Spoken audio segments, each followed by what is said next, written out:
အားလုံးပဲမင်္ဂလာခင်ဗျာကျွန်တော်ဆွေးနွေးမယ့်ခီလာနေကိုကြိုးစားလိုက်ပါခင်ဗျာကျွန်တော်ဆွေးနွေးမယ့်ခီလာကိုတက်တော့နေပြီးတော့ဒီ ACDC Egola လေးမေးထားလို့ကျွန်တော်ဗီဒီယိုလေးတော့ပြန်ပြလိုက်ပါခင်ဗျာကျွန်တော်ဒီ Egola လေးကတော့ကျွန်တော် Samsung နဲ့ Matic ACDC အမျိုးအစားဝန်တဲ့နံပါတ်ကတော့ 1 info ဖြစ်မှာ Egola လေးမှာပါဝင်တဲ့ပစ္စည်းတွေကတော့ကျွန်တော်ဒီကြောက်တစ်ခုပါပါမယ်ကျွန်တော်ဘိန်းလေးလုံးပါပါမယ်ကျွန်တော်ဒီအာသင်းကြိုးလေးပါပါမယ်ခင်ဗျာremove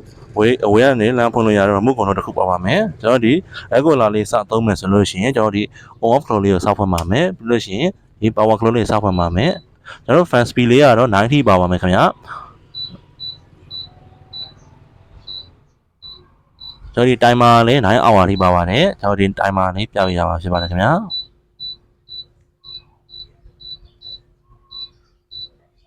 ကျွန်တော်ဒီကိုဝင်းကတော့ရေရှိမှချိန်မှာအသုံးပြုရမှာဖြစ်ပါတယ်ခင်ဗျာကျွန်တော်ဒီ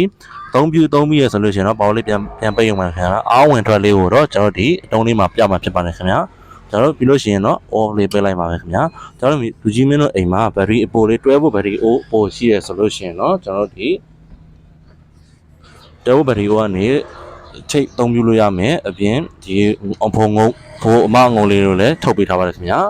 ဒါကတော့ရေကြမဲ့ပြောင်းအောင်စကားဖြစ်ပါတယ်ခင်ဗျာတော့ဒီ Egola လေးကိုလိုချင်လို့စောက်တယ်မယူချင်နေဆိုရင်ဖြစ်ကျွန်တော်ဆွဲလို့မိခီလာကိုစောက်တယ်ပြီးတော့